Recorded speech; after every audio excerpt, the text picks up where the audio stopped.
The Adventures of Father Brown.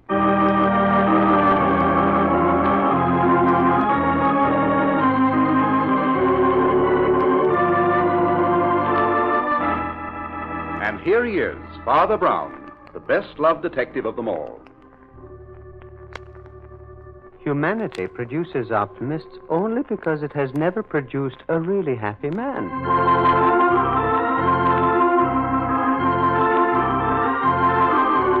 From the masterful and exciting pages of G.K. Chesterton comes that fascinating human being, Father Brown, played by Carl Swenson.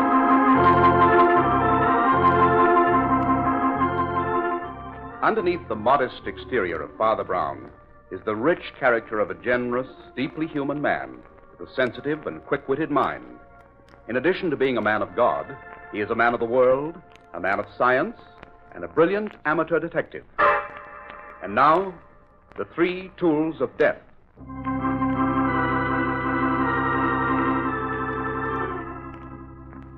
Facing the afterglow of a beautiful summer sunset, Father Brown sits alone in the study of his modest parish house. He is half dozing when Nora, his housekeeper, enters. Father Brown. Father Brown. No. Yes, Nora? What time is it? Time for your tea.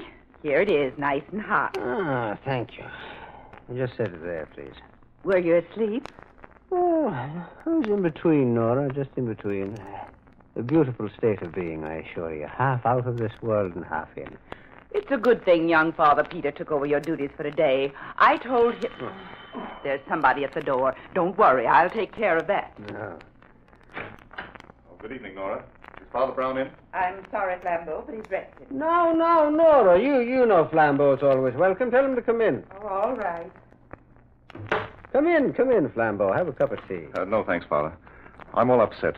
A friend of mine is in trouble. Oh. Will you come with me to Oakville? My car's outside. Here. No, not so fast. Get your breath. Sit down.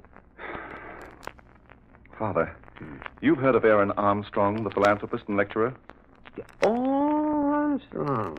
The author of those bestsellers on how to be happy, etc. Had that such a tremendous following? Yes, Father, that's the one. Oh, yes. I've read his books.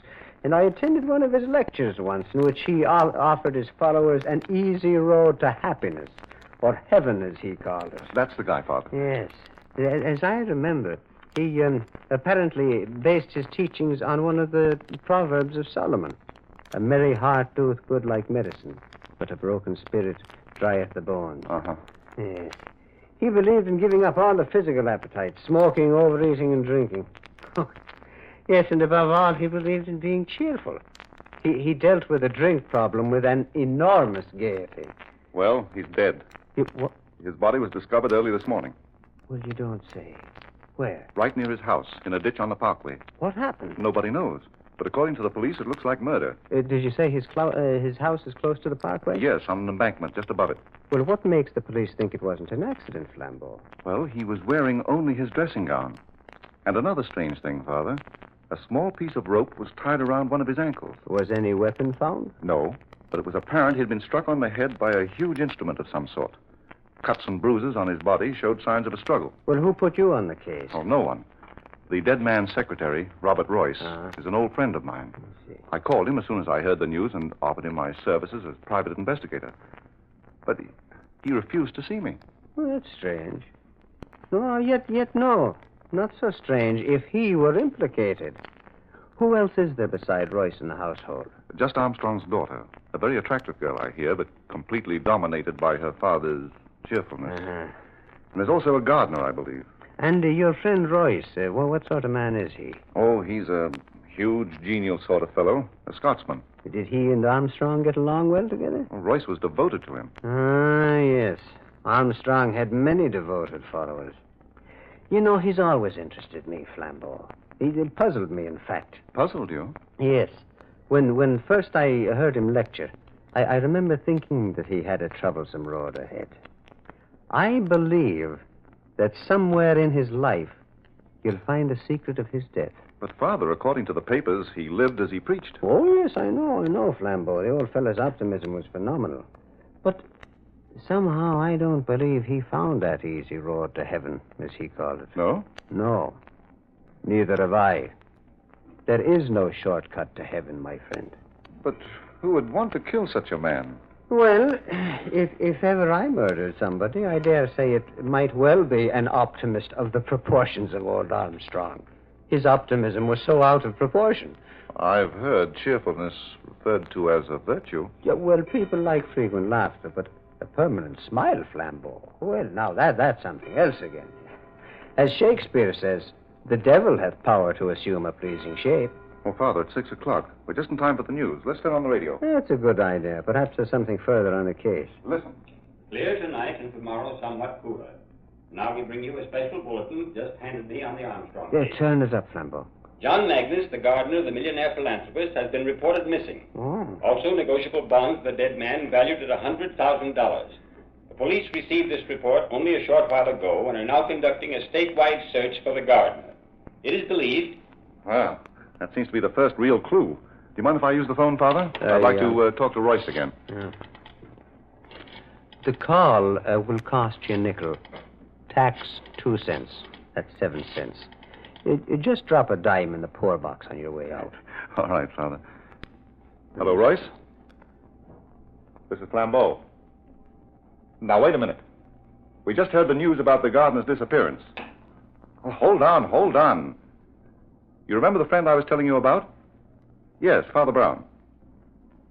Well, we'd like to come up. What's that? Oh, I don't get it. Royce! My father, he's hung up. What did he say? He said if we valued our lives, we wouldn't go near that house. Ah, interesting. Well, Flambeau, that's what I call a real invitation. Come on, my friend, let's go.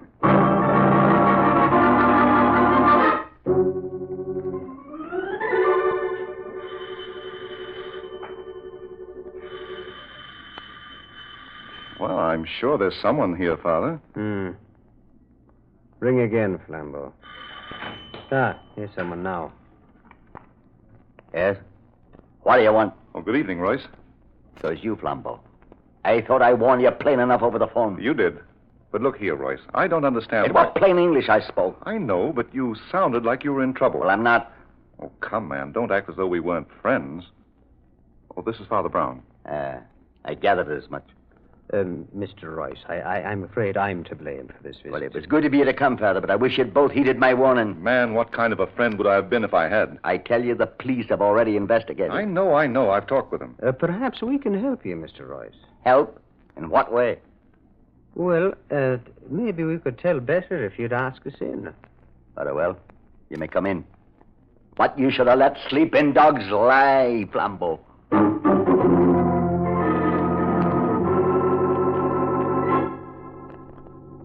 Well, Royce, I must confess I can't find anything here in Armstrong's room that tells us very much. And just what did you expect to find? Mr. Royce. Yes? What do you make of the gardener's disappearance? Magnus is a fool, maybe a thief, but he never killed Mr. Armstrong. I'm sure it was the deed of a madman. I see. My. Well, I would never have expected those to be there. Father, what are you looking at? Now, that pair of socks over there thrown under the bureau. Oh, they should be in the bureau drawer. Here, I'll put them away. Wait. May I have a look at those bureau drawers, Mr. Royce? What for? Well, I'd just like to look. What are you searching for? And I'll take a peep at that closet, too, if you don't mind. Well, now that's funny. What, Father?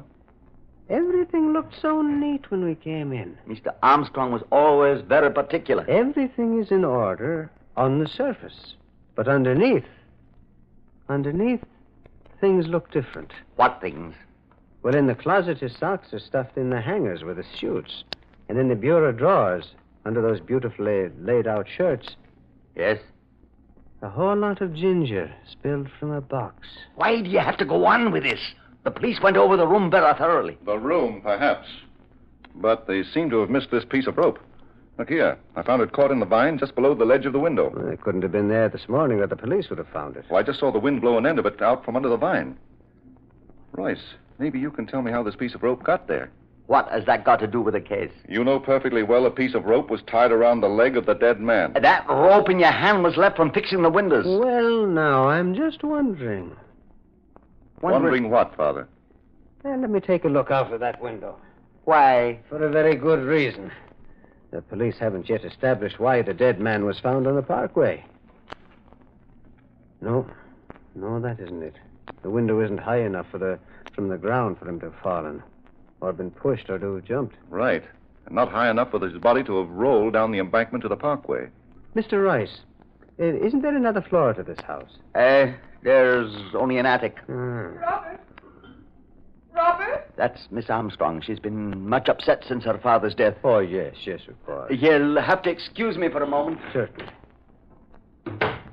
Father, I don't like the look of things. This rope I found in the vine was cut with a sharp instrument. The rope found on Armstrong's ankle was also cut with a sharp instrument. And did you notice the cut on Royce's knuckle? Yes, I did, Flambeau. But, I haven't noticed any geniality. He's hardly the person you described to me. Yes, I know, Father. Didn't like him. Nevertheless, it seems to fit his unshaven appearance. It's the first time I've ever seen him that way, either. You're worried about your friend's innocence, aren't you? Now, I know how the mind of a thief works, Father. I was once a thief myself. But murder... You think he's capable of murder? Well, the answer to that one is more up your alley, Father. Well, in any event, he's hiding something. But I think there is a secret in this house more important than his, and I'm very anxious to find out what it is. Now, first, look at the stains on the wall. And you felt the dust on the banisters as we came up. Well? Well, but the question fairly screams at us, Flambeau. What question? Why are there no servants in this house? Well, Armstrong certainly had plenty of money. He could afford them.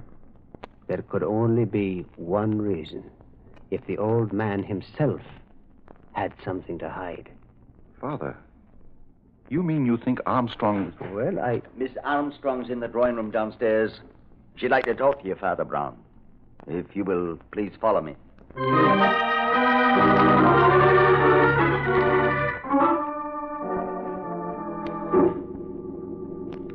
Well, I hesitate to continue, Miss Armstrong. I know how badly you feel. Please go on, Father Brown. I'm quite all right. But that bruise on your forehead, Miss Armstrong... Oh, that's nothing. It doesn't bother me. I bumped it. Your father had a great many followers, didn't he? Oh, yes, he helped so many people. Do you know why your father decided to give up all his servants? Well, great men like my father have their peculiarities. Their ideas are often different from other people's. Yes, very true, Mr. Royce, very true. I was only wondering... Wait. Listen. What? Listen.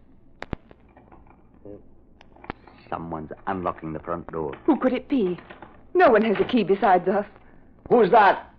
Me, Magnus. Magnus. Yes, Miss Armstrong. Magnus. And here is Inspector Vincent. Well, how are you, Inspector? Fine, Father Brown, fine. Hello, Flambeau. I might have known you two would be here. Well, I see you got your man, Inspector.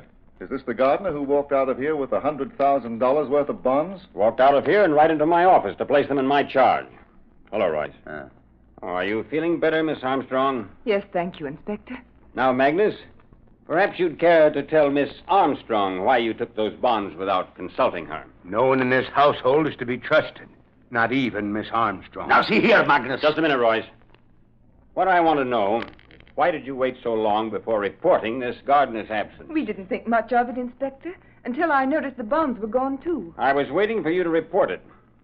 Magnus has been telling me some very interesting things. A new angle on the case, Inspector? Well, it closes the case if Magnus is telling the truth. Inspector, what this man says is not to be taken seriously. He's not been himself. What makes you say that? Magnus used to be my father's personal valet, Inspector. But he was taken off that and put to work in the garden. He's been very upset. He thought it was quite a come-down. Upset, am I? Well, I like that. I wasn't going to tell the inspector about you two being in love, but now Be careful what you say, Magnus. You weren't so careful what you said when I heard you two talking in the garden the other night. Magnus. I've stood enough of this. Take it easy, Royce. Inspector, may I make a suggestion? Just a minute, Father Brown. Magnus, what are you getting at? About 4 nights ago it was. I heard them in the garden. He was begging her to marry him. They didn't know I was close by. No. No, Robert, we mustn't. But, Alice, you've no life of your own. Let's face your father now. Let's tell him how much we love each other. Oh, but Robert, we must wait. We really ought to. I know how important you are to his work, but what about us? Our life? We can't go on waiting forever. Oh, but Robert, it won't be forever. Oh, darling, you know I love you. You must be sure of that. I am sure, my dearest. Oh, if only I could get my hands on some money. What do you mean, Robert? I'd make you marry me then, Alice. Oh, Robert, I feel guilty even thinking of it. We mustn't, my darling. Not now. So long as he's alive. I'll find some way out of this. Shh. I thought I heard someone. We better not talk here. Come, come, my dear.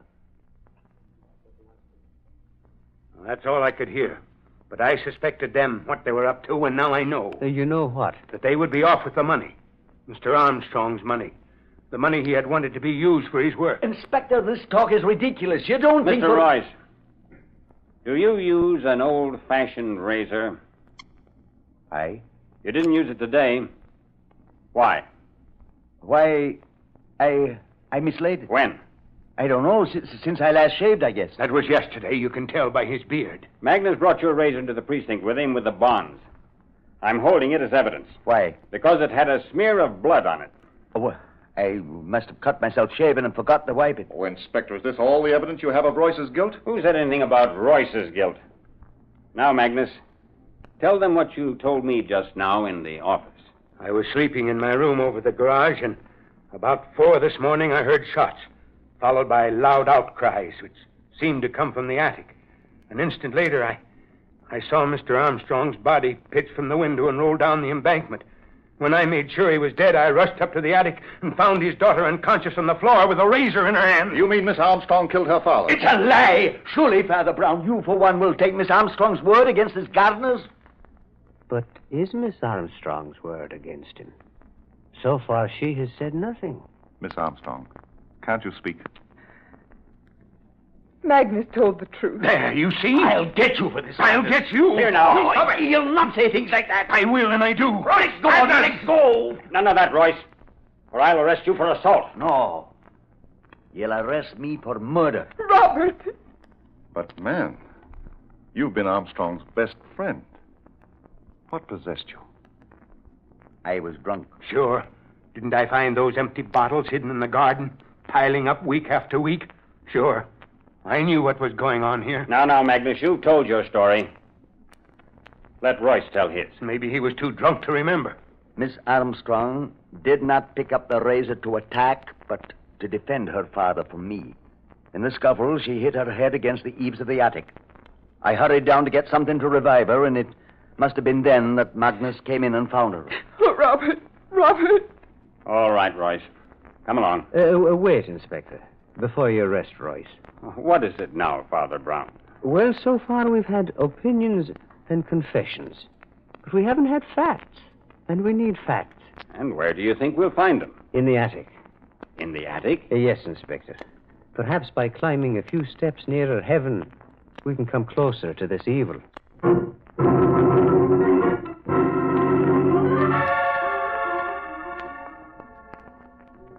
But, Father, I can't figure out what you expect to find in this attic. You sleep here, don't you, Mr. Royce? Aye.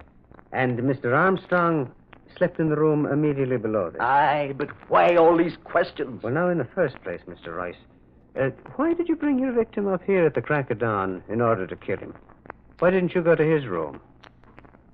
Well? I've confessed. Isn't that enough? Well, confession is good for the soul, that's granted. But, Inspector, you remember Magnus telling us he was awakened by shots? Yes. What about those shots, Inspector? Were any bullets found in Armstrong's body? Well, we investigated and didn't find a one. Wait. Here is my pistol. I fired those shots. You can see the holes in the carpet. Well, why should anybody fire at the carpet? A drunken man will let fly at anything. He doesn't pick a quarrel with his feet. And there's the rope. It was from my window here that Armstrong was thrown. And the piece of rope I found fell to the vines below. What about the blow on the head? According to our report, he was struck by a massive weapon. A massive weapon indeed, Inspector. Sure. The good green earth was the weapon. Okay, so the good green earth was the weapon. But look, this room was the beginning of the murder. Even I can see from the disorder. Come on, Royce. Let's go. But the disorder here is all on the surface. The very opposite of Armstrong's room. No, it doesn't fit.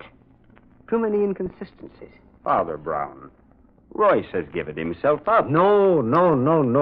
Really, this won't do at all. What won't do? Well, first the police said no weapon was found at all. Now we're finding too many. Too many? There's the razor to cut a person, the rope to strangle, the pistol to shoot, and after all this, Armstrong broke his skull falling out of a window. No. It won't do. It's not economical. Alice, they won't believe me. You tell them. Inspector, Yes, young lady. may I speak to Father Brown alone for a moment? If you must, but be quick. We can't wait around here all night. And now what is it, my child? What is it that you wish to say? You're trying to save Robert, but it's no use. I should have realized before this his case is hopeless. Before he came to us, he was a prisoner of war. He had some shocking experiences. Well, you think that was the reason for his drinking? Yes, he wasn't himself at times. We thought he was getting over it, but... Father, I saw Robert commit the crime myself. I heard the shots. I ran up just in time to see him leap at my father. Where was your father standing? He was clinging to the windowsill in terror. But the rope. Robert tried to strangle him with it. Father fought back, and the rope slipped from his shoulders to his feet, tightening around the leg. Robert was like a maniac. I snatched the razor from the floor and managed to cut the rope before he pushed me against the Miss eaves. Armstrong, what we see with our eyes is sometimes farthest from the truth. Now, you thought that you saw a man about to commit murder. What you actually saw was two men struggling, and then you lost consciousness. But Father Brown... I want you to go downstairs, my dear. I don't understand. Go on now, please. Do as I say. Very well. Thank you, my dear. Well, Father Brown, I've seen and heard enough to convince me. Unless you know something pretty startling, I'm taking Royce down and booking him. If you don't mind, Inspector, I'd like to talk to Royce a bit before you do. What about, Father? Where's Alice? She's out of earshot, Mr. Royce. So why don't you tell us about it now? Tell you about what? I see. Well, then I'll tell you, Inspector. Those three tools of death were not used to kill Armstrong, but to save him. Save him? Father, I don't get this. Save him from what? From himself. At the time old Armstrong died, he was a suicidal maniac. No, Royce, you weren't drinking. No? No, and you were the only one who knew what lurked behind old Armstrong's laughter. No. Yes, you knew that behind that merry mask was the mind of an atheist. No. A man who knew nothing of God. He didn't realize until it was too late that human beings need something to worship greater than themselves.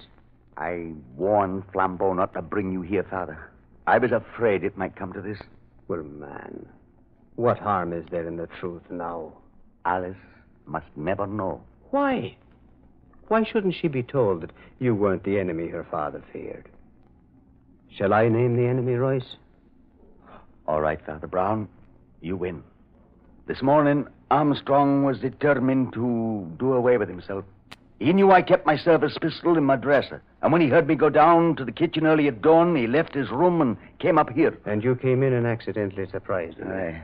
I got the pistol out of his hand, but in the struggle I had no time to unload, so I fired at the carpet. Then he found my razor and tried to slash himself. I snatched it from him and flung it to the floor. I ran after him with a rope to tie him up. And it was then that the unlucky girl ran in, and misunderstanding the struggle. She tried to cut her father free with a razor. She cut the rope, slashing my knuckle just as I pushed her, and he went crashing into eternity out of that window. But, Father Brown, you spoke of an enemy old man Armstrong feared. I did, yes. You mean the enemy was in this room with him at the same time as Royce? Yes. Who was it? The sin. The very thing Armstrong was so vehement against. You mean alcohol? It was his worst enemy. The moment I saw the ginger in one of the bureau drawers downstairs, I suspected it was the futile effort of a man who was trying to give up drinking. Isn't that right, Royce? Yes, Father Brown. Armstrong was living a lie, and it preyed on his mind. And he feared his public might find him out. Aye. The more despondent he got, the darker visions he had of failing his followers. The people who looked to him for guidance. So fearful was he of anyone prying into his secret that he hid from his friends and got rid of all his servants. And you were the only one he could confide in. Aye. He didn't understand your loyalty, did he? No, but it was for her sake, you see. And so you kept the knowledge of his spells to yourself, letting his daughter believe it was you, the result of the war. Aye. Well, Royce, I can't imagine why you didn't speak up before. Don't you see? It was because she must never know. Never know what? Why, that she killed her own father. I see. By trying to free him. My son, I think she should know. After all, it was only an accident. And accidents, no matter how tragic, do not poison life like sins. I think you should both be happier now. Surely, 2 private lives are worth more than the public reputation of Aaron Armstrong.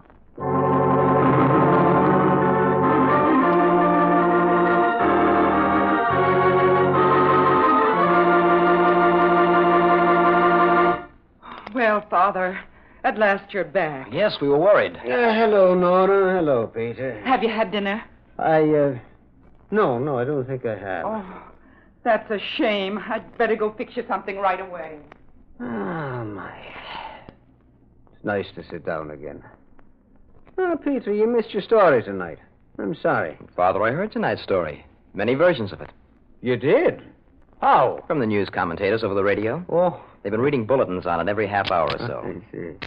Tell me, Father, what made you suspect Royce wasn't guilty? Well, looking into the hidden places of his attic room convinced me of Royce's innate neatness, Peter. I don't quite see. Well, I knew that no one as orderly as Royce could commit such a murder. The whole thing was too sloppy. I mean, the 3 tools of death. But how did you discover that Armstrong was a suicide? Well, the same method, but in reverse. I'm afraid my methods are not orthodox, Peter. I'm no real detective. To me, a man's inner nature must be revealed first. Armstrong's habits revealed his nature just as Royce's did. They justified certain suspicions I had when Flambeau told me of his death. What do you mean? Well, Armstrong's erratic character was clear to me when I looked into his bureau drawers. See, there I saw the compartments of his mind. The neatness mixed with the disorder which his friend Royce had tried to cover up. The litter reflecting the mind of the depressed. Surely you had something more than that to prove he was a suicide. Well, yes, Peter, I had myself. Yourself? Yes. I dare say that I would feel as Armstrong did if I had ever preached an easy road to happiness and then had slipped into a ditch by the side of the road. Yes, Father, I see. Yes. Well, now, good night, Father Peter. Good night, Father Brown.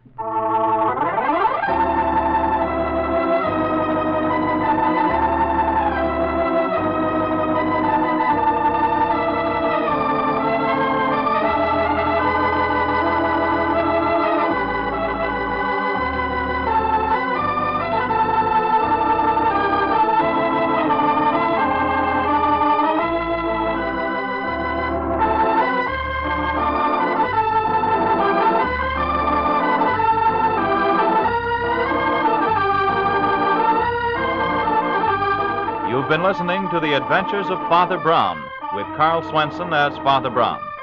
Father Brown's adventure tonight was called The 3 Tools of Death. The character of Father Brown was created by G.K. Chesterton in the detective novels called The Adventures of Father Brown.